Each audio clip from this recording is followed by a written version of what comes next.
Zacarías 4:10, ¿le leo? Dice, porque los que menospreciaron el día de las pequeñeces se alegrarán y verán la plomada en la mano de Zorobabel. Hasta ahí. Luego vayan a Efesios 3:20. Dice, porque los que menospreciaron las pequeñas cosas. Efesios 3:20. ¿Qué dice Efesios 3:20? ¿Ya están ahí? ¿Qué dice? Fuerte, léalo. Lo leemos. Que es poderoso para hacer todas las cosas mucho más abundantemente de lo que pedimos o entendemos, según el poder que actúa en nosotros. Ponga mucha atención. En la primera escritura que leímos en el Antiguo Testamento, habla de construcción. Dice, los que menospreciaron las pequeñas cosas. Pero aquí en Efesios 3:20, habla, dice, según el poder que actúa en nosotros. O sea, habla de algo que tenemos dentro. Y hoy el título, como lo estuvieron viendo, es cómo volvernos morada de Dios, cómo volvernos casa de Dios, cómo volvernos tabernáculo de Dios. La palabra tabernáculo es tienda. El domingo antepasado estudiamos cómo Dios nos dice en su palabra acerca de los muros, que no son físicos, sino muros espirituales, que son muros de salvación y puertas de alabanza. Y hablando metafóricamente, si recuerdan lo que es metafórico, es cuando Dios quiere abundar en algo o darle mayor importancia a algo y usa símbolos, usa lugares, cosas para enaltecer o engrandecer esa verdad que nos quiere hablar. Ahora, la pregunta para comenzar es, ¿cómo nos volvemos morada de Dios? ¿Cómo tú y yo nos volvemos casa de Dios? ¿Cómo es que nos volvemos? ¿Sí se entiende la pregunta clara, no? ¿Cómo es que nos volvemos morada de Dios? Si estudiamos la Biblia habla mucho acerca de ser una morada para Dios y la casa de Dios en la tierra. ¿Qué significa ser la casa de Dios? ¿Qué significa? ¿Alguien quiere opinar? ¿Por qué es importante entenderlo? ¿Qué significa ser la casa de Dios? ¿Por qué es importante entenderlo? ¿Y cómo debe cambiar la forma en que enfrentamos nuestras vidas diariamente? ¿Qué tiene que ver con cambiar nuestra manera de pensar, con renovar nuestra mente? Cambiar nuestra manera de pensar. Dice Romanos 12:2 que si no cambiamos nuestra manera de pensar, pues nuestra manera de vivir tampoco va a cambiar, porque actuamos según lo que pensamos, según lo que hablamos, y eso va a determinar las acciones que tomamos. Ahora, ¿cuál es la respuesta a esta serie de preguntas? Bueno, pues comencemos primero con volver a la primera mención que hace la palabra de Dios acerca de la casa de Dios en la Biblia. Vayan conmigo a Génesis 28. Y eso está hermosa la palabra el día de hoy. Génesis 28, en el verso 10 al 13, dice, salió pues Jacob de Berseba y fue a Harán, y llegó a un cierto lugar y durmió ahí, porque ya el sol se había puesto, y tomó de las piedras de aquel paraje y puso su cabecera, y se acostó en aquel lugar. ¿Y qué dice? Y soñó. Ponga énfasis en esa palabra, ¿eh? Y soñó. Y he aquí una escalera que estaba apoyada en tierra, y su extremo tocaba en el cielo. Y he aquí, ¿qué dice? Ángeles de Dios. Ángeles de Dios que subían y descendían por ella. Y he aquí, Jehová estaba en lo alto de ella, el cual dijo, yo soy Jehová, el Dios de Abraham tu padre y el Dios de Isaac. La tierra en que estás acostado te la daré a ti. ¿Y a quién? Y a tu descendencia. Y a tu descendencia. Ahora vayan al verso 13 hasta el 19. Digo, perdón, al verso 17 hasta el 19. Dice, bueno, desde el 16. Y despertó Jacob de su sueño. Despertó Jacob de su sueño. O sea, todo lo que vio fue un sueño, una visión. Y dijo, ciertamente Jehová está en este lugar. ¿Y qué? ¿Y qué dice? Yo no lo sabía. Yo no lo sabía. Y tuvo Miedo. miedo. ¿Por qué tuvo miedo? A ver, si alguien recuerda. ¿Por qué creen ustedes que tuvo miedo Jacob? Este era su primer encuentro con Dios después de hacer tantas cosas. Recuerden que el nombre de Jacob, ¿qué significa?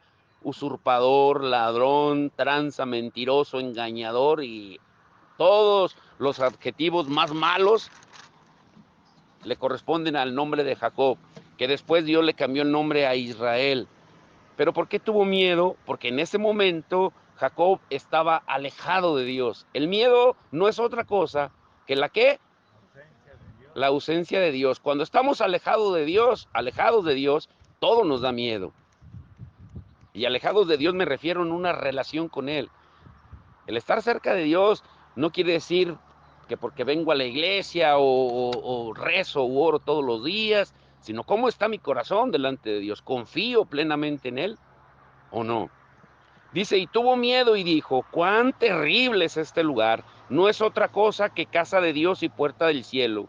Y se levantó Jacob de mañana y tomó la piedra que había puesto de cabecera y la alzó por señal y derramó aceite encima de ella. Y llamó el nombre de aquel lugar Betel, que significa casa de Dios.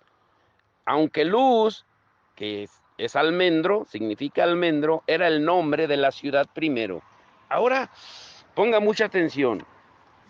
Debido a que esta es la primera mención que hace la Biblia acerca de la casa de Dios, es la primera vez que menciona casa de Dios, esta escritura nos va a ayudar a entender lo que Dios nos habla ahora a nosotros.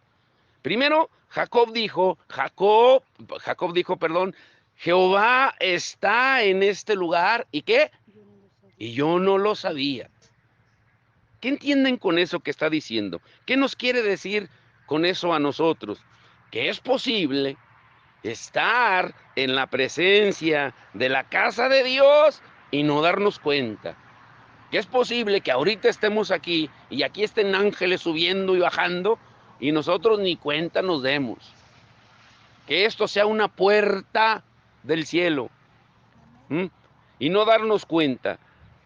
La casa de Dios, escuchen bien esto, la casa de Dios no la define un edificio, ni, ni un templo como lo conocemos, ni un lugar, ni un edificio por muy hermoso que sea o una catedral.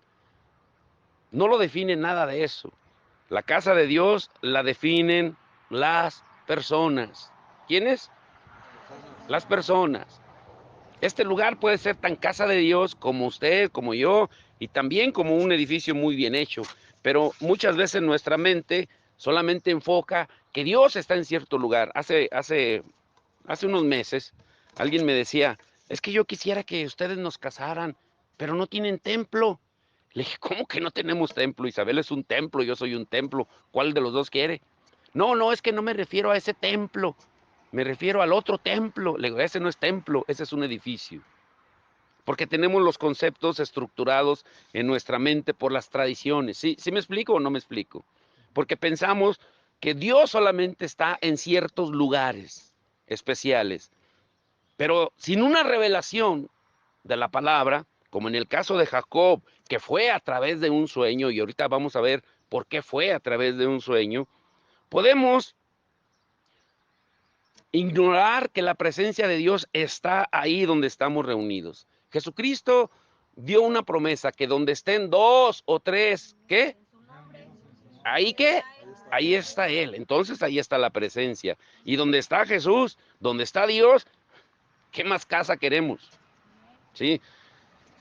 Ahora, por ejemplo, para entender mejor esto de que muchas veces podemos estar en un lugar e ignorar que ese lugar es santo, así como Jacob, ¿cuántas veces hemos estado en una reunión, en un servicio así como este, y puede estar miles de personas, cientos de personas, y vemos que alguien que está al lado de nosotros, una persona, está muy tocada por el Señor y está llorando, pero volteas al otro lado y el otro está mascando chicle, distraído, viendo a ver a qué hora se va a acabar, qué va pensando que va a comer, qué va a hacer al rato, mañana. Mientras que la persona que está consciente de la presencia de Dios está siendo transformada. O sea, ¿por qué existe esa paradoja o esa contradicción? Uno está siendo bien tocado y el otro está en las nubes. ¿Por qué sucede? Por lo que estamos mencionando.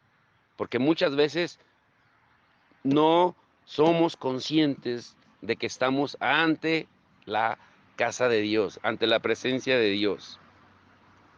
Lo ignoramos.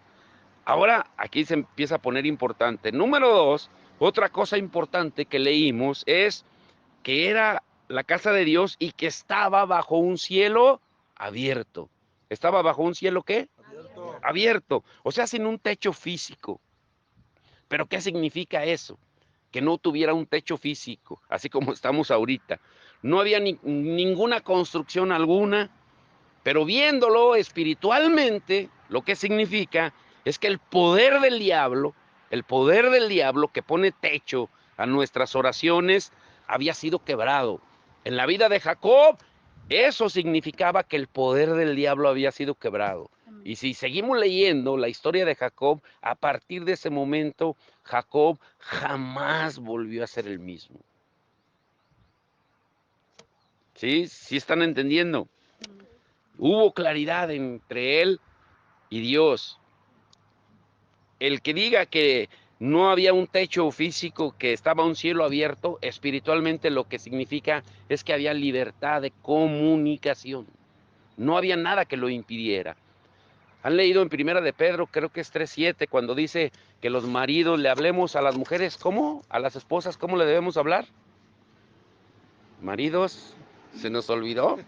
¿Mm? Tratarlas, hablarles como vaso frágil, tratarlas, no hablarles ásperamente, dice Colosenses, para que nuestras oraciones no tengan estorbo, que no tengan un techo, que no tengan un techo que esté estorbando ahí, ¿sí? Ahora, en el sueño, Jacob dice que también vio una escalera con ángeles subiendo y bajando. Los ángeles suben Los ángeles suben cuando han cumplido su tarea y bajan cuando están en camino a realizar una tarea que Dios les ha asignado, una tarea sobrenatural. Yo estoy preparando un estudio, ya llevo como 6 semanas y no lo he acabado porque les quiero dar un devocional completo que yo creo va a llevar más o menos un mes en estudiar acerca de los ángeles. Porque a veces pensamos, si yo les preguntara, por ejemplo, ¿cuántos tipos de ángeles creen ustedes que hay? ¿Qué me responderían? Es un ejercicio, no es un examen. ¿Qué responderían?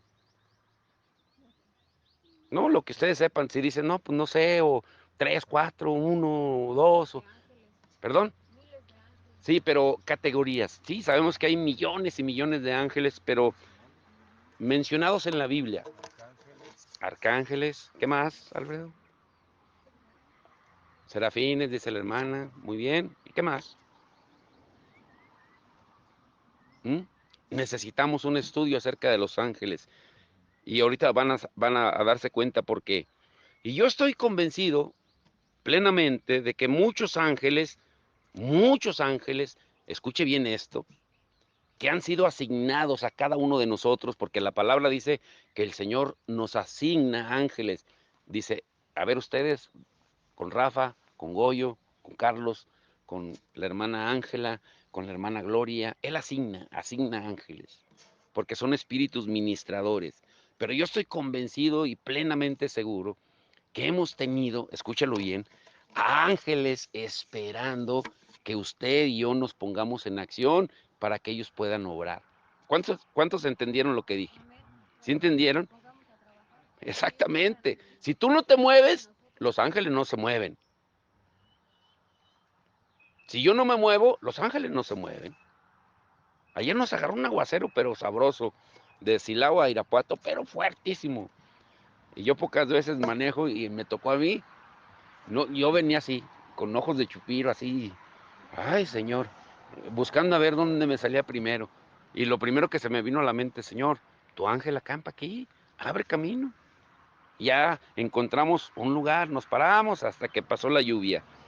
Pero volviendo al tema, los ángeles han estado esperando que nosotros nos decidamos, escuche bien cómo es que se activan esos ángeles, han estado esperando a que nos decidamos a llevar una vida de fe sin miedo.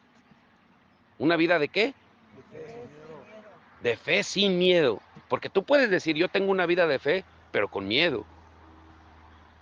Y vas a estorbar. Una vida de fe sin qué? Sin miedo, a arriesgarse. Dios quiere que nosotros tomemos la batuta por el reino de Dios. Porque parte del trabajo de los ángeles es ministrar, es ayudar, es servir. La palabra ministrar es servir. Los ángeles están para servir a los creyentes, para traer la realidad del mundo espiritual. Por eso vemos en la Biblia, tanto en el Antiguo como en el Nuevo Testamento, que ángeles se le aparecían. Por ejemplo, ángeles se le aparecieron a Jacob, un ángel se le apareció a Gedeón, un ángel se le apareció a María cuando iba a concebir a Jesús, un ángel se le apareció a José, un ángel le abrió las puertas a Pedro para salir de la cárcel. Los ángeles siempre han estado activos. Lo que pasa es que nosotros desconocemos muchas veces la función de los ángeles. Ahora, dice Hebreos 1:13 al 14, quien lo quiera leer, los voy a poner a leer, ¿eh? Hebreos 1:13 al 14, el que lo tenga, léalo fuerte. Hebreos 1:13 al 14. Va a haber para todos, ¿eh? ¿Qué dice? El cual de los ángeles dijo Dios jamás, siéntate a mi diestra hasta que ponga a tus enemigos por estrado de tus pies. ¿No son todos espíritus ministradores, enviados para servicio a favor de los que serán herederos de la salvación? La palabra se predica sola. Sí, ahí nos damos cuenta, caray. En la versión Dios habla hoy, me gusta cómo dice, porque todos los ángeles son espíritus al servicio de Dios, enviados en ayuda de quienes han de recibir en herencia la salvación. Y como les vuelvo a repetir, estamos preparando unos estudios, unos devocionales acerca de los ángeles que van a estar bien emocionantes, porque la verdad no sabemos mucho acerca de ángeles. Los ángeles son necesarios, escuchen bien, para completar la tarea del Señor. Por eso Jacob los vio en acción. No son solamente así como los pintan, con caritas, así como si les acabaran de echar, ¿cómo se llama? De esos chapetes o cómo se llaman. Así como los pintan o casi tirando, perdón por la palabra, casi tirándole a homosexuales así. No, la Biblia habla de que los ángeles son guerreros, son adoradores, son mensajeros, son guardianes, son ejecutores. Incluso el Salmo 104, verso 3, dice que el Señor vuela en alas del viento, pero esa traducción de alas del viento es alas de ángel, en el Salmo 104, verso 3. Y cuando Jesús regrese, ¿quiénes tendrán una parte importante en su regreso? A ver, alguien lea, por favor, Mateo 16, 27. ¿Quién lo va a leer esa? Levante la mano. Mateo 16, 27. No se amontonen, ¿eh? Goyito, te la dejamos. Mateo 16, 27. ¿Y quién más? Rafa, Mateo 25, 31. Escuche bien lo que habla acerca de los ángeles. ¿Cuál será su función cuando Jesús venga a juzgar a la tierra? ¿Qué dice Mateo 16, 27? Porque el Hijo del Hombre vendrá en la gloria de su Padre y con sus ángeles, y entonces pagará a cada uno conforme a sus obras. Vendrá con sus ángeles, dice, y pagará a cada uno conforme a sus obras. ¿Pero con quién vendrá? Con los que ángeles. Mateo 25, 31. Cuando el Hijo del Hombre venga en su gloria y todos los santos ángeles con él, entonces se sentará en su trono de gloria. Y todos sus santos ángeles con él. Incluso, escuchen esto, será un ángel, ay, eso está hermoso, será un ángel el que encadene a Satanás. Un ángel. Por eso cuando dicen, Ay, y aplástale la cabeza al diablo y machácale, machácale, machácale, machácale. Ay, tú no le vas a machacar ni una uña. La lucha es espiritual. Miren lo que dice en Apocalipsis 20, 1 y 2. Apocalipsis 20, 1 y 2. Vi a un ángel que descendía del cielo con la llave del abismo y una gran cadena en la mano y prendió al dragón, la serpiente antigua, que es ¿quién? El diablo y Satanás, y lo ató por 1000 años. Un ángel, y a veces nosotros le damos tanto poder al diablo, ¿sí? Los ángeles son los que ejecutan las obras sobrenaturales de Dios para hacer cumplir la voluntad de Dios. Vayan a Apocalipsis 14, 6 al 9.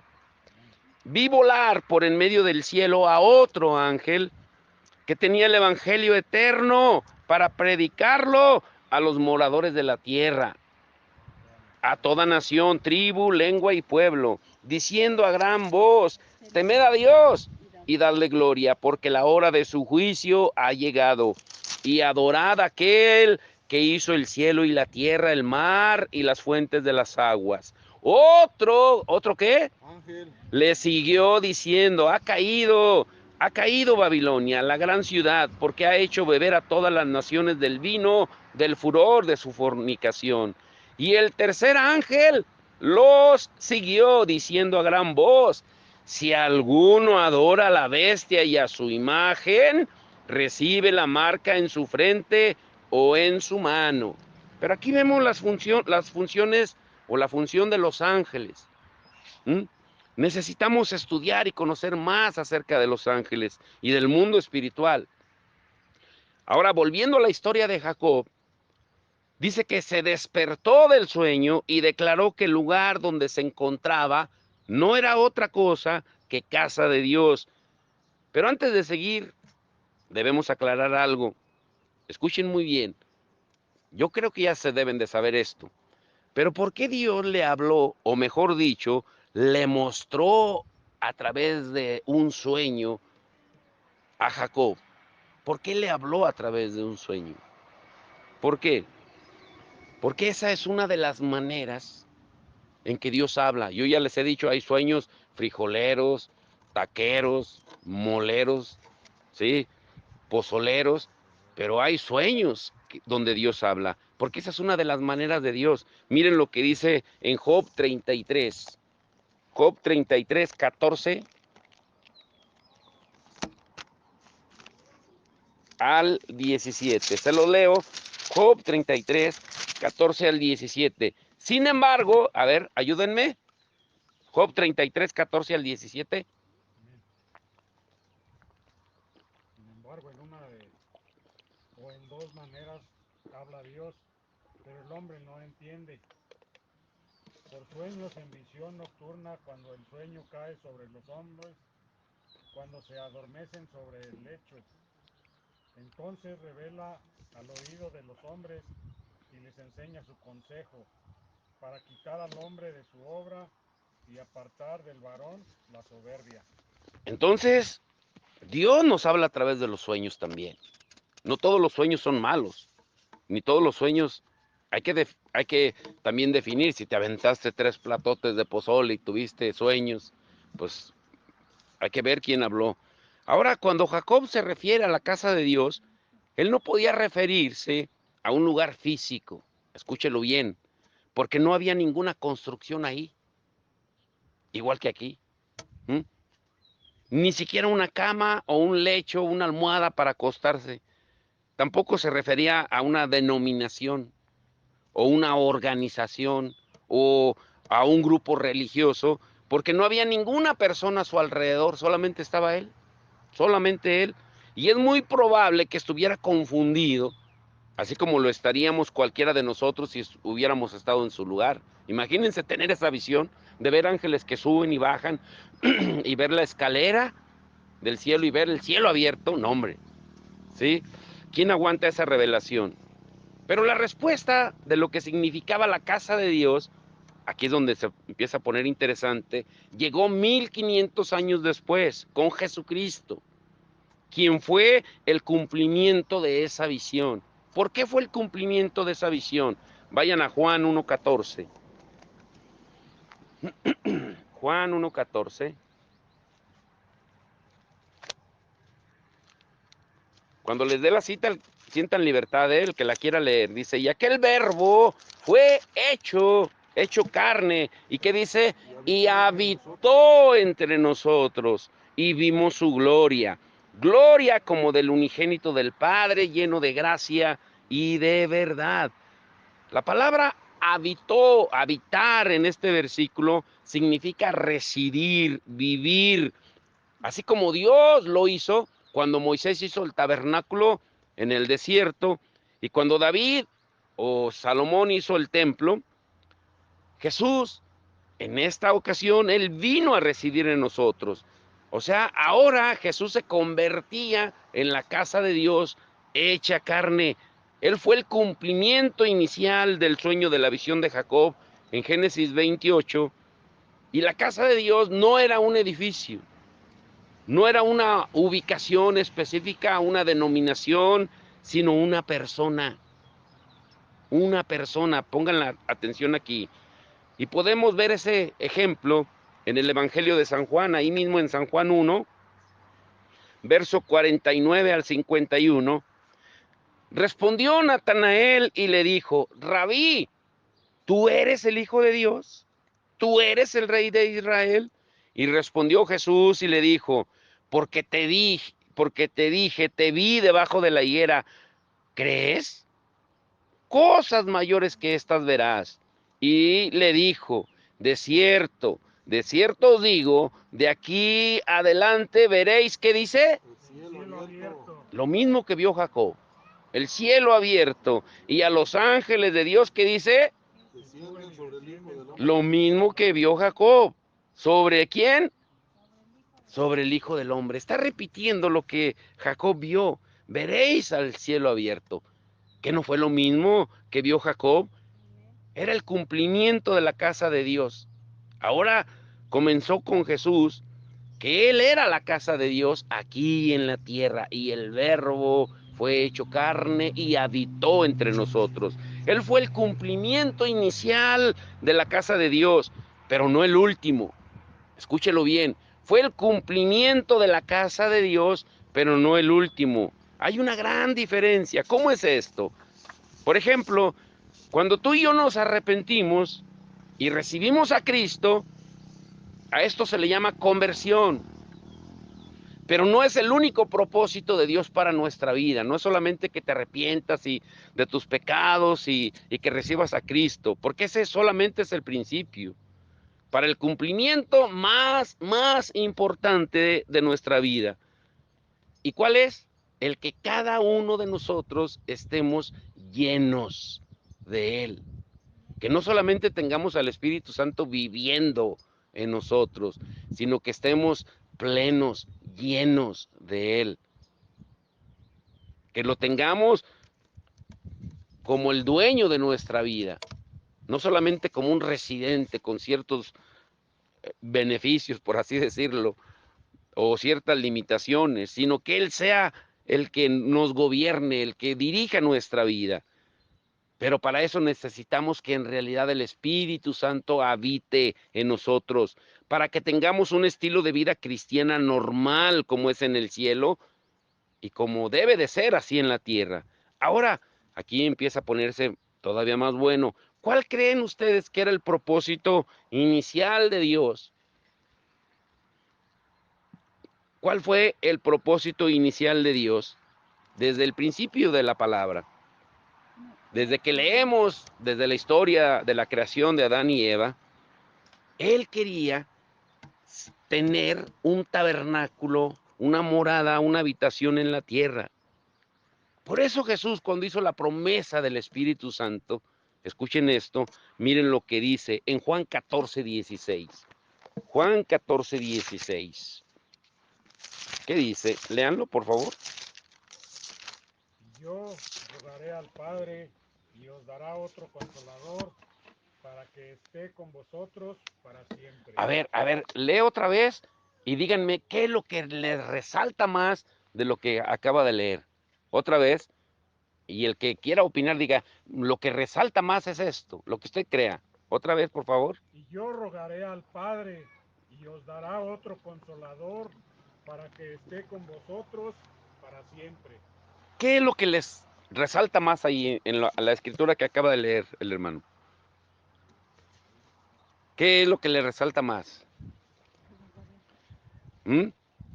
¿Se dan cuenta de que a veces estamos, de que el Espíritu Santo va a estar contigo y conmigo para, para, para?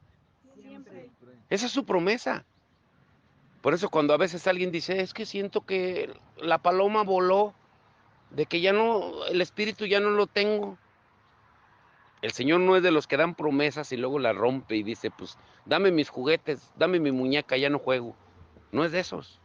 Él cumple lo que promete, vivir para siempre. O sea, Él quiere que tú y yo seamos su casa en la tierra. Y cuando estemos con Él, pues lógico que vamos a estar en su presencia. Pero mientras tú y yo estemos en la tierra, el Espíritu Santo va a estar morando con nosotros para hasta que te mueras, hasta que se te acabe el corrido. Él está con nosotros. Y Pablo todavía lo explica mejor, de que tú eres una casa. ¿Qué dice en 1 Corintios 3:16? 1 Corintios 3:16. ¿Qué dice? 1 Corintios 3:16. ¿No sabéis que sois templo de Dios y que el Espíritu de Dios mora en vosotros? ¿No saben? Dice, y lo hace a modo de pregunta. Bueno, que no se han dado cuenta que ustedes son el templo, la casa, la morada, la habitación, el tabernáculo, donde Dios habita. Que no se han dado cuenta. Y mire lo que Pablo también dice en Efesios 2:19 al 22. Así que ya no sois extranjeros ni advenedizos, sino conciudadanos de los santos y miembros de la familia de Dios, edificados sobre el fundamento, está hablando aquí de una construcción, edificados sobre el fundamento de los apóstoles y profetas, siendo la principal piedra del ángulo Jesucristo mismo. Jesucristo mismo, en quien todo el edificio, está hablando de un edificio espiritual, bien coordinado, va creciendo para ser un templo santo en el Señor, en quien vosotros también sois juntamente edificados para morada de Dios en el Espíritu. ¿Para morada de quién? En el Espíritu, porque Dios es Espíritu. Ahora, nosotros, los que hemos sido redimidos por la sangre de Jesús, que somos la iglesia, la palabra iglesia viene de eclesia, de congregación, de reunión. ¿Mm? Somos el tabernáculo, somos la tienda, somos la casa, somos la morada de Dios, porque el Espíritu Santo vive en nosotros. ¿Sí? Por eso mora en cada uno de nosotros, que hemos recibido, hemos creído en la muerte y en la resurrección de Cristo. Por eso somos un edificio espiritual, como Pedro dice que somos piedras vivas en 1 de Pedro 2:4 al 5. Miren cómo lo dice, 1 de Pedro 2:4 al 5, hablando como de un edificio. 1 de Pedro 2:4 al 5, dicen, no, ay, perdón, estaba leyendo Santiago. ¿Qué dice? A ver, léanlo, por favor. Acercaos a él, piedra viva, desechada ciertamente por los hombres, mas para Dios escogida y preciosa. Y dice, vosotros también, ¿cómo? Piedra Piedras vivas, sed edificados, otra vez, ¿como qué? Como casa espiritual y sacerdocio santo, para ofrecer sacrificios espirituales, aceptables a Dios por medio de Jesucristo. Grábese muy bien este versículo, el versículo 5, y al final lo va a entender. Lo voy a leer otra vez. Solamente la última parte, de la mitad para abajo. Para ofrecer, tú eres una casa de Dios, para ofrecer sacrificios espirituales aceptables a Dios por medio de Jesucristo. Ponga mucha atención ahí. Al final lo van a entender y van a ver cómo nos va a cambiar la mentalidad. Nosotros, entonces, debemos entender que somos su casa. ¿Somos qué? El sueño de Jacob no se refiere solamente al Mesías, a Jesús, sino también a cada uno de nosotros, cada uno de los que estamos aquí, a cada creyente nacido de nuevo. ¿Mm? Ese es el verdadero corazón de nuestra identidad en Cristo. La casa de Dios es el cuadro de las intenciones que Dios tiene para nuestra vida y para todo lo que hagamos. Debemos de darnos cuenta de eso. Mayor es el que está en nosotros, el que vive en nosotros, que el que está en el mundo.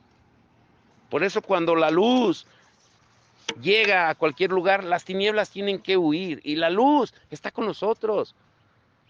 La luz de Cristo. Ahora escuchen, aquí viene el corazón del mensaje, ¿eh?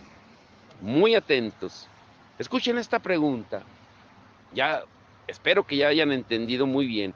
Ahora, ¿por qué las religiones, hablo en general, son uno de los mayores engaños del diablo? La religión es repetir algo, pero sin sentido, solamente por hacerlo. Piensen en lo que hemos visto. Les vuelvo a repetir la pregunta. ¿Por qué las religiones son uno de los mayores engaños del diablo?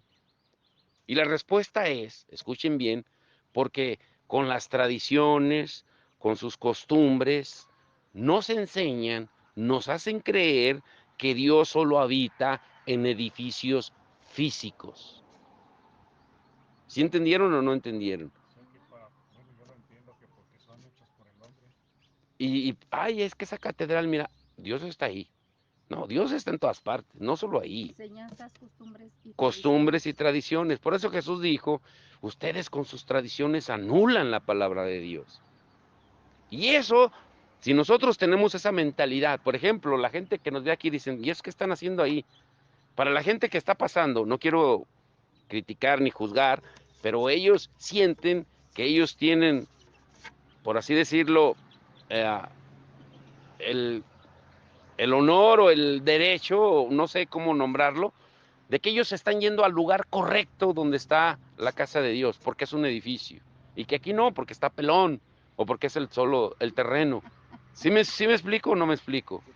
Porque tenemos un concepto equivocado de que las catedrales, por eso se construían catedrales de esa magnitud, templos de esa magnitud, porque entre más majestuoso estuviera el lugar, pues más real se le daban para hacer creerle que ahí habitaba el Señor. Pero es otra historia. Pero si entendemos y confiamos en nuestra identidad, de que cada uno de los que estamos aquí somos piedras vivas, somos casa de Dios, cada uno de los que estamos aquí, nosotros, como casa de Dios, como Él habita en cada uno de nosotros, aquí es donde viene la parte importante, podemos hacer grandes proezas en su nombre, porque no eres tú, ni soy yo, es el que está viviendo en ti, el que hace las cosas. ¿Sí están entendiendo esa parte? Ningún poder de las tinieblas en cualquier esfera de la creación puede detener nuestra asociación con el Padre. Por eso donde vayamos, la luz hace que las tinieblas huyan. Ahora, ¿qué no dijo Jesús? Que Él y el Padre vendrían y harían morada en nosotros. ¿No fue una de sus promesas? En Juan 14, 15 y 16, 3 capítulos les estuvo diciendo acerca de la promesa del Espíritu Santo y diciéndoles, perdón, que Él y el Padre vendrían y harían morada con cada uno de nosotros. También no dijo Jesús que recibiríamos poder cuando viniera el Espíritu Santo. ¿Lo dijo o no lo dijo? ¿O no dice la palabra que mayor es el que está qué? ¿Mm? ¿Y qué no dijo Pablo a Timoteo que Dios nos dio un espíritu de qué? De poder, de amor y de dominio propio. Entonces, ¿por qué tenemos miedo? ¿Por qué? Y esto es hermoso. ¿Y qué no dijo Jesús? La escritura que leímos en Juan 14, que estaría con nosotros para siempre. Y cuando Él dio la gran comisión en Mateo 28, 19 al 20, específicamente en Mateo 28, 20, ¿qué no dijo que estaría con nosotros todos los días hasta el fin del mundo?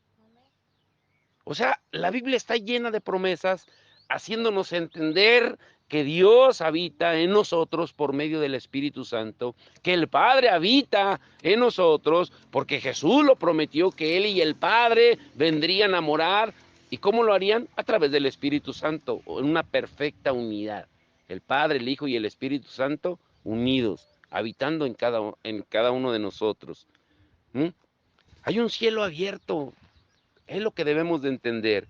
Hay un cielo abierto sobre cada uno de nosotros, estemos donde estemos, en este lugar que no tiene techo físico, donde no vemos muros ni bardas, pero sí vemos muros de salvación y puertas de alabanza y de adoración, como hablamos en el domingo antepasado, y que cada uno de nosotros tenemos la responsabilidad de hacerlo realidad.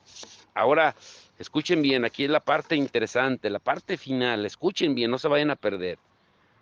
Desde el cristiano más nuevo, el que pueda recibir a Cristo hoy, hasta el que tiene 50 años en el Evangelio, escúchenlo bien, lo repetiré otra vez, desde el cristiano más nuevecito, el que puede recibir a Cristo hoy, hasta el que ya tiene 50 años en el Evangelio, hasta el más maduro, él es la casa de Dios.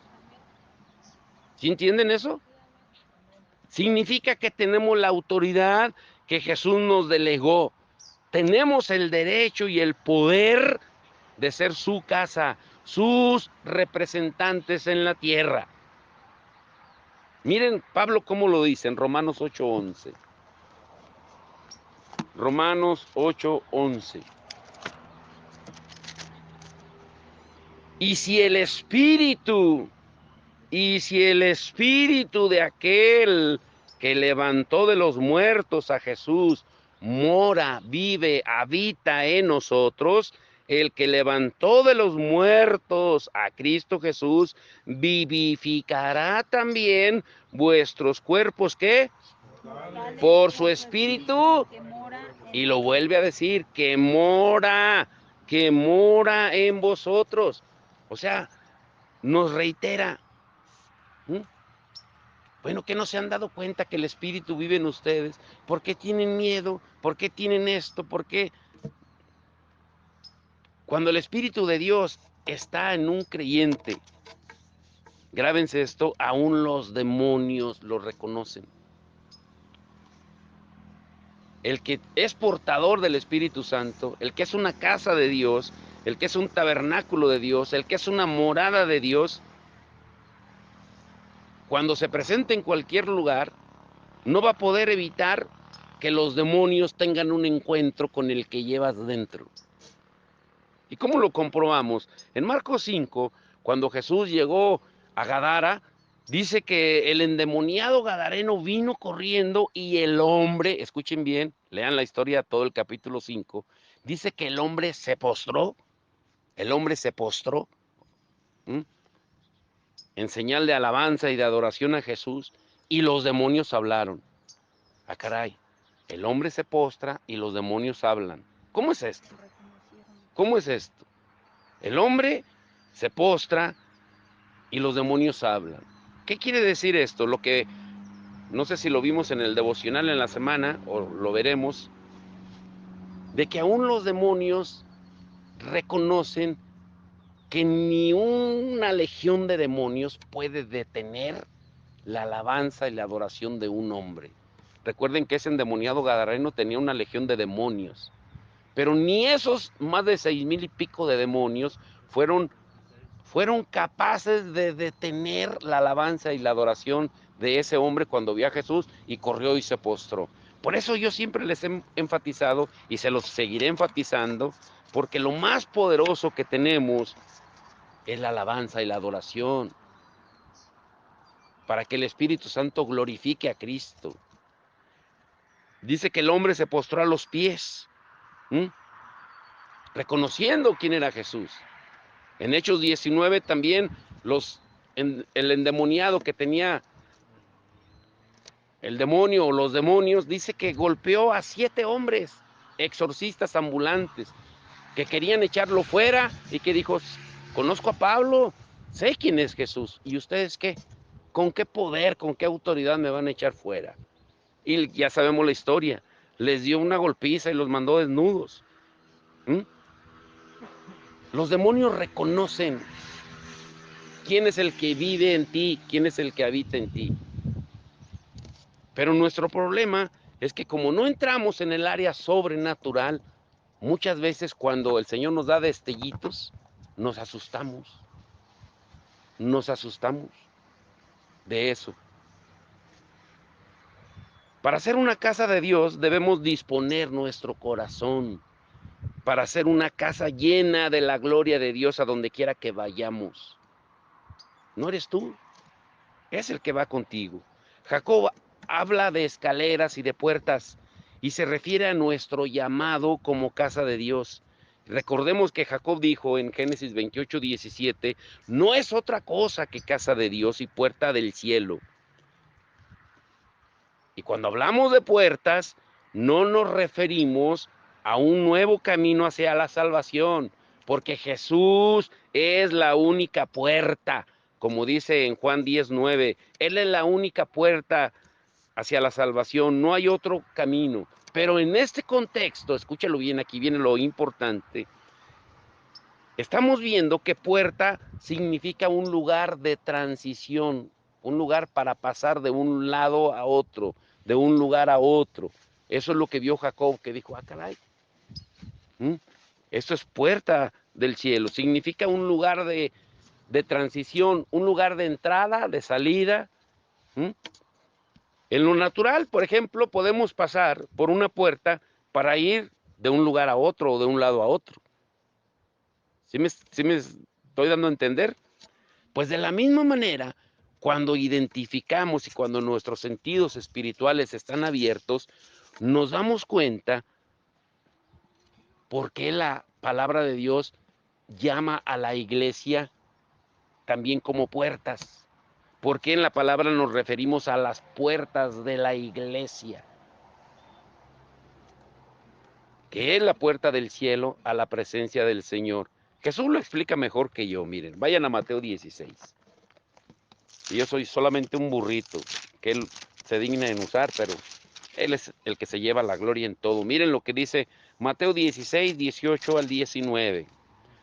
Y yo también te digo que tú eres Pedro, y sobre esta roca, o sea, sobre esa declaración que está haciendo, edificaré Mi iglesia. y las puertas del Hades, del infierno, no prevalecerán contra ella. Y a ti te daré las llaves del reino de los cielos, y todo lo que atares en la tierra será atado en los cielos, y todo lo que desatares en la tierra será desatado en los cielos. La iglesia, las personas, cuando compartimos el evangelio, tú eres una puerta de entrada para que la gente venga a Cristo.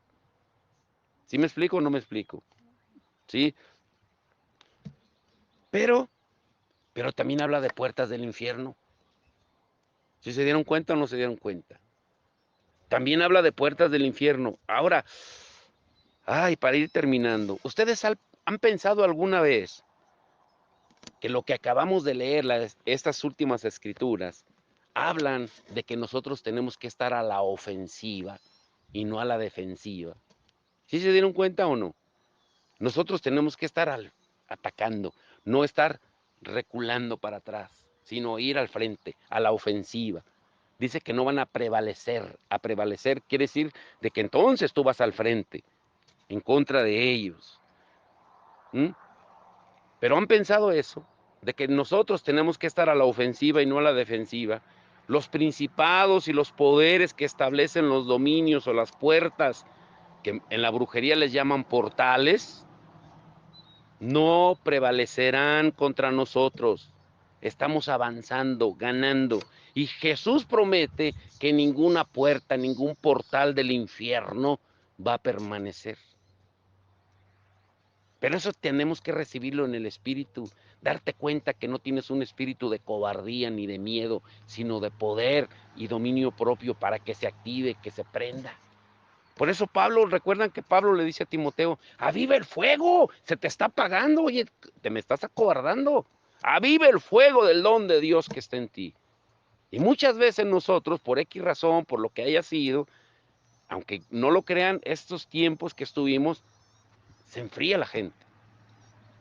nos apartamos, empezamos a dudar. Nuestra fe, podemos decir que tenemos fe, pero ¿qué era la otra parte de la fe? ¿Recuerdan al principio? ¿Fe y qué? ¿Qué era? ¿Fe y qué? A ver, se los dejo de tarea. ¿Fe y qué? Van a tener que volver a escuchar, ¿sí? Ahora escuchen bien, no se distraigan, para ir concluyendo. Si tú y yo somos la casa de Dios, escuchen bien esto, ¿eh? Si tú y yo somos la casa de Dios, porque tenemos al Espíritu Santo viviendo dentro de nosotros, te conviertes en casa de Dios, en puerta del cielo, porque pues tú, teniendo al Espíritu viviendo en ti, es como si tú fueras una casa, que tiene, una casa tiene puertas, ventanas, y tú le das acceso a la gente para que vaya al Señor compartiendo el Evangelio. Pero la pregunta es, ¿pero qué sucede cuando alguien no tiene al Espíritu Santo viviendo dentro de él? ¿Qué sucede? No tiene comunión con el ¿Qué cielo. sucede cuando no están las puertas del cielo? Cerradas. ¿Mm? Cerradas. Hay puertas también, como lo acabamos de ver, puertas del infierno, pero la pregunta específica, y esto sí, los voy a dejar pensando para la siguiente semana, ¿dónde creen ustedes que se encuentran las puertas del infierno? Unos dicen, no, en Rusia, en el hoyo ese que hicieron, grandote, y en un lugar, y portales, dicen algunos. A ver, escuchen bien esta pregunta. ¿Dónde creen ustedes que se encuentran, dónde creen ustedes que se encuentran, o dónde están las puertas del infierno? En el orgullo. Pero estoy hablando de los que no tienen el Espíritu. Y de los que no lo tienen, pues también puede ser el templo de Satanás. Sí, Todas las puertas y las sí, exactamente. Pero dónde precisamente es la puerta de entrada? ¿Sí? Está bien así como dice mi suegra, está perfectamente. ¿Cuál es la puerta de entrada? Tanto, escuchen bien, para la puerta del cielo como para la puerta del infierno. Si tienes al Espíritu Santo, esa es una puerta del cielo. Pero si no tienes al Espíritu Santo, si no lo has aceptado como Señor de tu vida y no has sido sellado con el Espíritu, eres una puerta, pero del infierno. Pero ¿dónde se encuentra específicamente esa puerta? En el orgullo. ¿Dónde es donde se sienta con el poder el diablo? Cuando aquí estoy. ¿Mm? Las puertas, nunca se les olvide esto. Las puertas del infierno están instaladas en la mente de las personas. ¿Dónde? En la mente. Por eso la mente es el campo de batalla. Tu mente puede ser una puerta del cielo o tu mente puede ser una puerta del infierno. ¿Sí se entendió o no se entendió? Vayan a Mateo 16. Mateo 16, 21 al 23. ¿Qué dice? Desde entonces comenzó Jesús a declarar a sus discípulos que le era necesario ir a Jerusalén y padecer mucho de los ancianos, de los principales sacerdotes y de los escribas, y ser muerto y resucitar al tercer día. Hasta el 23. Entonces Pedro, tomándolo aparte, comenzó a reconvenirle diciendo, Señor, ten compasión de ti, de ninguna manera esto te acontezca. Pero él, volviéndose, dijo a Pedro, quítate de delante de mí, Satanás, Caray. que eres tropiezo, porque no pones la mira en las cosas de Dios, sino en la de los hombres. Aquí es para analizar esos versículos. Primero Pedro tiene una revelación y le dice a Jesús, bienaventurado eres Pedro, qué revelación. O sea, de repente, en primer lugar, era una puerta del cielo, ¿sí? Tuvo revelación. Oh, wow, Pedro. Pero inmediatamente después se convirtió en una puerta del infierno. Porque ahora hasta Satanás le dijo, Jesús nunca le dijo, Pedro, adorador diabólico. Tampoco le dijo, estás lleno de todas las prácticas ocultas, engaños, hechicerías. Tampoco le dijo, parafraseando, eh, eres Satanás, o específicamente mencionándolo como Satanás, sino lo que le dio a entender, si leemos bien la escritura, es tu mente está llena de las cosas de los hombres. Solo piensas en lo terrenal.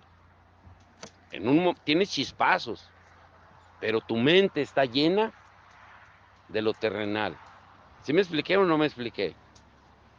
Y así muchas veces nosotros podemos tener chispazos, revelación, tener palabra, y de repente podemos sentirnos bien llenos del Señor, estar con una fe aquí, pero después, a los pocos minutos o a los días, sentirnos que estamos aterrizando en picada. ¿Pero por qué sucede? Esa es la pregunta. ¿Por qué sucede? Nos estamos dando cuenta por qué sucede. Porque las puertas, si tú no las identificas qué tipo de puerta eres, tú le das entrada. Una puerta es para entrar y salir, para pasar de un lugar a otro. ¿Mm?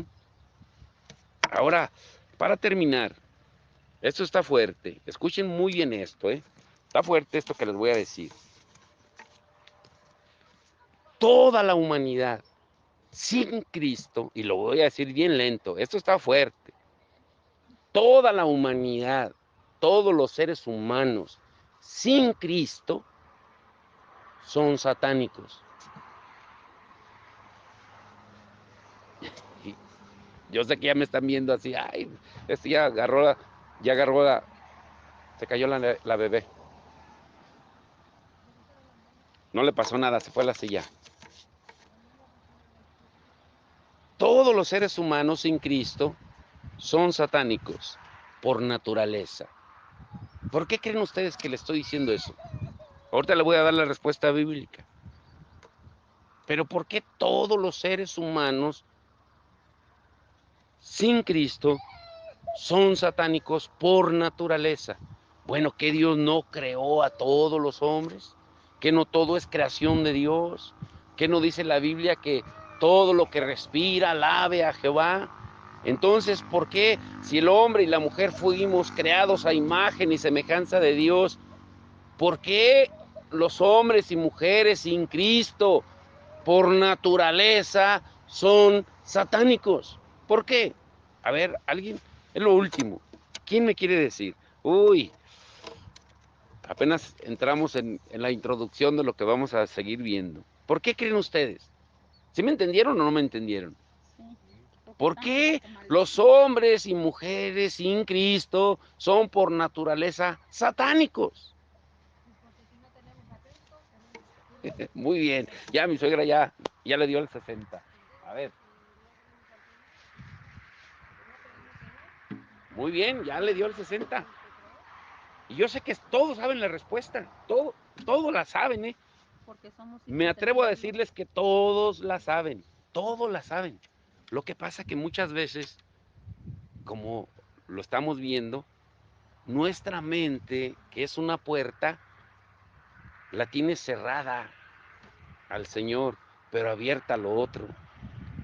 En lugar de cerrar esta, la tienes abierta. La lucha es todos los días. Dice en 2 de Corintios 10, del 3 al 5, que llevemos cautivo todo pensamiento, ¿a qué? A la obediencia de A Cristo. la obediencia de Cristo. Todo pensamiento a la obediencia de Cristo. ¿Mm? ¿Por qué? A ver, ¿por qué? Piensen por qué. ¿Mm? ¿Por qué?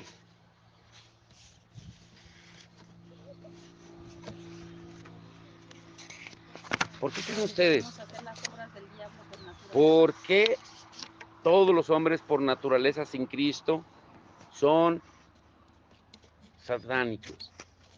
Por lo que dice la Biblia. Porque solamente hay dos tipos de hijos. No hay punto intermedio. Dios no tiene entenados. Dios tiene hijos. Ni tiene nietos, ni sobrinos. Tiene hijos. Y solamente hay dos tipos de hijos: los hijos de Dios y los hijos del diablo. Desde el momento en que nos arrepentimos y el Espíritu Santo viene a habitar, a morar en nosotros, tú tienes el derecho de ser llamado ¿cómo? Hijo de Dios. Hijo de Dios. O sea, pero cuando tú dices, no, es que solo soy humano, para justificar tus errores, tus conductas, porque solo soy humano, sin darte cuenta de todo lo que vimos, de que no eres humano, tú eres la morada de Dios, tú eres la casa de Dios. Pero al decir soy humano, quieres un pretexto para estarte justificando de tus errores que estás cometiendo todos los días. ¿Por qué fumas? ¿Por qué tomas? ¿Por qué te drogas? ¿Por qué peleas? ¿Por qué gritas? ¿Por qué esto? ¿Por qué pecas con tu cuerpo si tu cuerpo ya no es tuyo, si es la casa de Dios? ¿O qué cuando vamos a una casa ajena no tratamos de respetar cuando entramos a esa casa ajena? Pero ¿por qué no respetamos la casa ajena que no es nuestra, que le pertenece a Dios? ¿Sí me estoy dando a entender o no? ¿Mm? Por eso Pablo le dice a los corintios, en 1 Corintios 6, 19 al 20, bueno, ¿qué no se han dado cuenta que su cuerpo ya no les pertenece? ¿Qué no se han dado cuenta que su cuerpo fue comprado a precio de sangre y que no es suyo? ¿Es de Dios? ¿Qué no se han dado cuenta? ¿Por qué siguen haciendo las cosas que hacen? ¿Mm?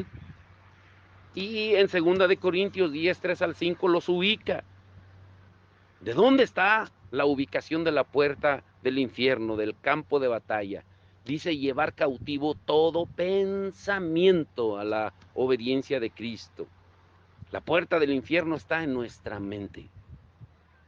En nuestra mente. Cada vez que nos ponemos de acuerdo, escuchen bien, con el enemigo, porque le damos poder a él, cada vez que nos ponemos de acuerdo con una perspectiva que está centrada en el hombre, así como Jesús le dijo a Pedro, piensa solo en lo terrenal, pero no en las cosas de Dios, te estás poniendo de acuerdo con el diablo. Ay, espero que me estén entendiendo. Cabo se les va a enviar la predicación. Y le damos poder a las fuerzas del demonio o a los demonios y te vuelves una puerta del infierno. Escúchelo bien. ¿Y qué sucede? Que le das poder para que libere su poder destructivo de matar, robar y destruir, comenzando con nuestra propia vida. Tú y yo somos puertas. Pero la pregunta final, la última, es, ¿qué tipo de puerta eres? ¿Una puerta del cielo o una puerta del infierno? La última escritura, pónganse de pie, Romanos 12, 1 al 2. Fíjese lo que dice. Hoy lo vamos a entender mejor. Romanos 12, 1 al 2. Y todos lo leemos a la cuenta de 3. Romanos 12, 1 al 2. ¿Qué dice? Así que, hermanos, os ruego por las misericordias de Dios, agradable a Dios, que es vuestro culto racional. Ahora les pregunto, haciendo una pausa, dice que presentes tu cuerpo vivo, santo, pero no dice que es santo porque tú lo lograste la santidad en ti por tus méritos. Es santo porque el Espíritu Santo mora en ti, vive en ti. Dice que lo presentes, preséntalo, tu cuerpo en sacrificio, como leímos en 1 de Pedro. Recuerdan que les dije, subrayen esa escritura. Presentar sacrificios con mi cuerpo. Yo al ofrecer mi cuerpo, tanto el espíritu que mora en mí como mi espíritu propio y todo mi ser, mi alma, mi espíritu y mi cuerpo me lleva a ofrecerme a mí, a hacer un sacrificio para Dios. Y cuando hago eso, miren lo que sucede ahora si lean el 2. No os conforméis a este siglo, sino transformaos por medio de la renovación de vuestro entendimiento, para que comprobéis cuál sea la buena voluntad de Dios, agradable y perfecta. O sea que lo que está diciendo, cuando tú presentas tu cuerpo y eres consciente de que tu cuerpo es santo, pero no por tus méritos, sino por el santo que vive en ti, y lo ofreces en sacrificio vivo, y cambias tu manera de pensar no adaptándote al mundo, sino transformando tu manera de pensar, tus pensamientos, es cuando te conviertes en verdadera morada de Dios, para conocer verdaderamente la voluntad de Dios, que es buena, es agradable y es perfecta. A eso se refiere. El día que nos estemos cada vez más conscientes de que el Espíritu Santo mora en nosotros y de que nos demos cuenta de que no nos pertenecemos, que le pertenecemos a Él, vamos a cuidar. Por ejemplo, imagínense que van manejando y de repente se te atraviesan, ya saben, y en lugar de decir, ¡ir pero que de repente el Señor te ilumine y te diga, el Espíritu Santo va contigo. Aleluya, gloria a Dios. Cambia. Cuando venga un problema que digas, híjole, es que cómo le voy a hacer, y que se me atravesó esto, y que, ay Señor, pero el Espíritu que todo lo puede, que es nuestro proveedor, nuestro sanador, nuestro ayudador, nuestro paracleto, nuestro abogado, está con nosotros, pues ¿por qué tengo que temer lo que vendrá mañana? Si Él está conmigo, ¿por qué me afano por el día de mañana? Sí me estoy dando a entender, pero solamente hay una manera de entenderlo, cuando nos ofrecemos en sacrificio vivo, santo y agradable a Dios. ¿Sí? Pues vamos a hacerlo. Y después de adorar, vamos a orar por todas las necesidades. Quiero estar en tu presencia y poderte contemplar. Necesito estar contigo. Necesito adorar. Quiero estar en tu presencia y poderte contemplar. Necesito estar contigo. Necesito adorar. Dame de beber de tu manantial. Dame de beber. Necesito más. Dame de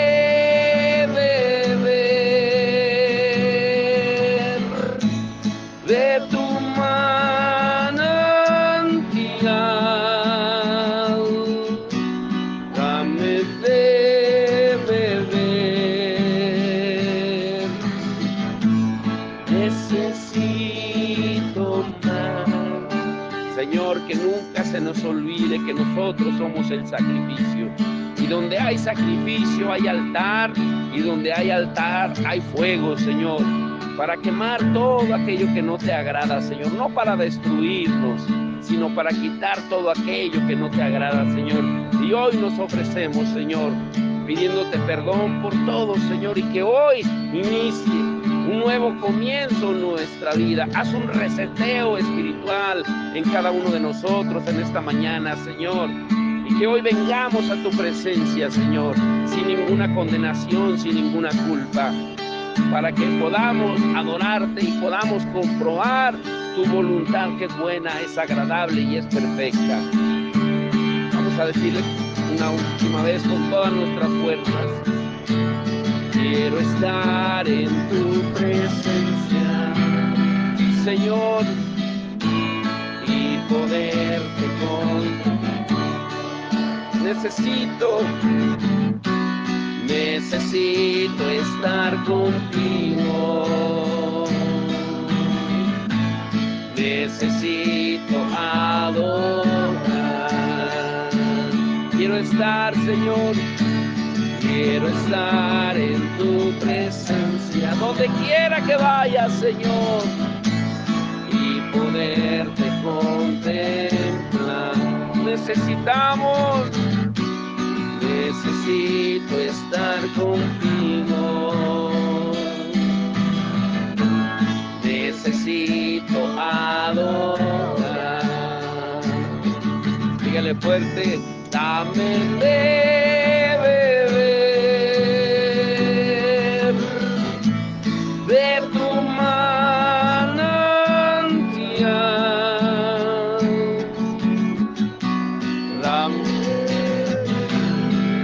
Necesito más.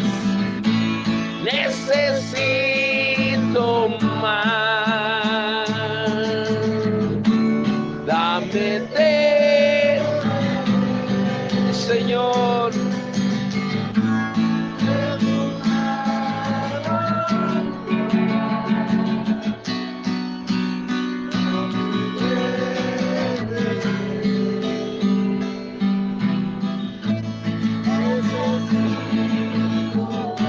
Una última vez, bien fuerte. Dame de beber de tu manantial. Dame de beber.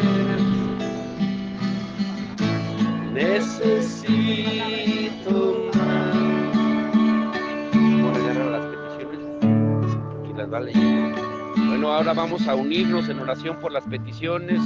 Número 1, vamos a orar por la suegra de Jonathan y que se cancele toda palabra que fue lanzada por esos brujos que fueron allá a su casa a decirle que le quedaban 3 días de vida, que la tenían enterrada en el panteón, y que el Señor